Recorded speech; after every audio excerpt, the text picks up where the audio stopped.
Hi everyone, welcome back to another video. Today I'm going to be sharing with you my favorite books that I read this year in 2024. This is actually a pretty short list, which I'm very surprised about. I thought I would have more books on here. So I'm going to be going through all the books in chronological order when I read them. So this isn't rated from like my very favorite to like my least favorite, nothing like that. It's just when I read these books.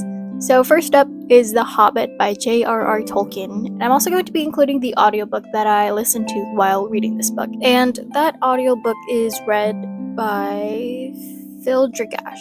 I don't know if I'm pronouncing their name right, I'm so sorry. Yeah, I'm gonna be including the audiobook on here because I just really loved it. And I think this is what really sparked my, I guess, interest in listening to more audiobooks this year, because I just didn't realize that audiobooks could be like that. And what made his audiobooks different from previous audiobooks that I listened to was that his had a full cast and also background music and sound design, Foley, all of that good stuff that I really appreciate and I wish that there was more of in audiobooks. But I also understand that not everyone likes those kinds of things because it might be a bit too distracting and maybe it takes away from like their own imagination while reading the book. So I understand that not everyone likes these kinds of audiobooks, but I do. I really love them. They're just so good. I loved it so much. So yeah, I just had a really good time while listening to the audiobook. And also the reason why I included this in this list is just because I feel like The Hobbit has become a comfort read for me. I feel like I reread this book once a year. That's why I included this in this favorites list. So the next book is Eating Animals by Jonathan Safran Foer. I mentioned this book quite a bit this year, I believe, and this is also the only nonfiction book in this list. So yeah, I just really enjoyed the book. I loved it, found it very informative, and I just think that this is a good nonfiction book. I don't say that often because I'm not really a big nonfiction book reader, and yeah, I really enjoyed reading this book.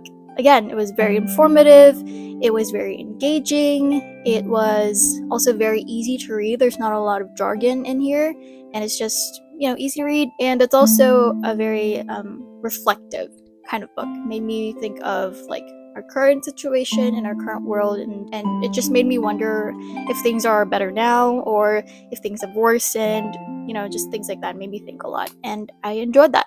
The next book is my favorite book that I read this year, and that is Jurassic Park by Michael Crichton. I did not read the book, but I did listen to the audiobook, which was read by William Roberts. So yeah, that is my favorite book that I read this year. Actually, this and the next book, which you guys will know. It was just such a refreshing read for me because I was in a reading slump, and this is the book that broke that reading slump. This was just so fun to listen to. Very fun, very action-packed book, very dramatic as well, I guess.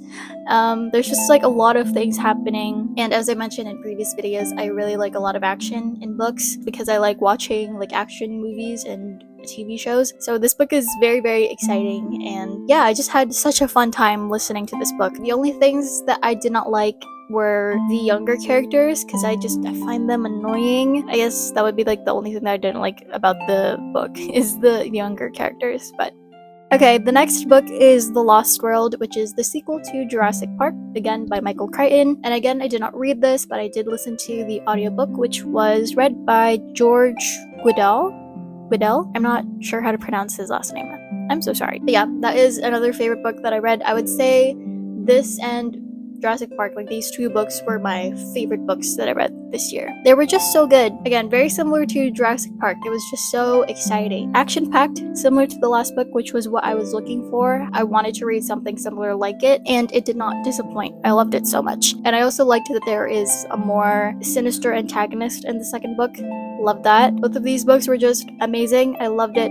Super fun and exciting to read. Yeah, I just had such a fun time with these two books. So the next book is The Bad Beginning by Lemony Snicket. This is the first book of the series of Unfortunate Events series, and I listened to an audiobook of it, and that one was read by Tim Curry.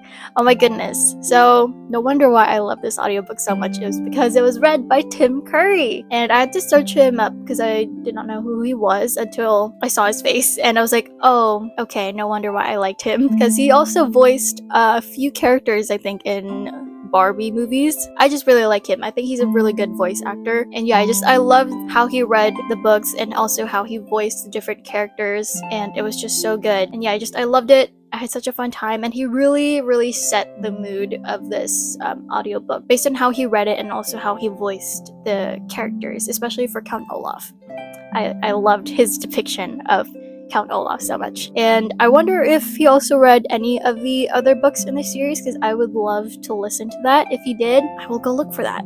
And then the last book in this list is The Strange Case of Dr. Jekyll and Mr. Hyde by Robert Louis Stevenson. And I listened to an audiobook of this, and this one was read by Christopher Lee. I love Christopher Lee. When I saw this on YouTube, I just knew I had to listen to it because it's Christopher Lee. Come on. I didn't really know what the story was about, but I do know of the characters and like their relationship to each other was going into the book. That was the only thing I knew, but I didn't really know much about like the setting or like the plot of the book. So I was not spoiled much, in my opinion. I didn't think I really spoiled myself. Yeah, I just still had a really good time. I think Christopher Lee's voice really suited this book based on the setting and time period. I think his voice just really fit the story. And I was also just surprised with the plot of the story, because again, I did not know anything about it, and it was so interesting. Like, it was so cool. I did not expect things to go the way that they were going, and I also did not expect this to be like it's not really horror, but more of like a crime mystery book, which I did not know, again, going into this. So, and yeah, I just thought that was really cool and very interesting. I love mystery books as well. So, and yeah, I just had a really good time listening to this. So this made it to the list of my favorite books that I read this year. So those are all of my favorite books that I read this year. How many was that? 1, 2, 3, 4, 5, 6 books. That's a very short list considering the amount of books that I read this year. But yeah, those are my favorite books that I read this year. Feel free to share the favorite books that you've read this year in the comments down below. I'd love to read them. And that is going to be it for this video. Thank you so much for watching, and I'll see you in the next one. Bye!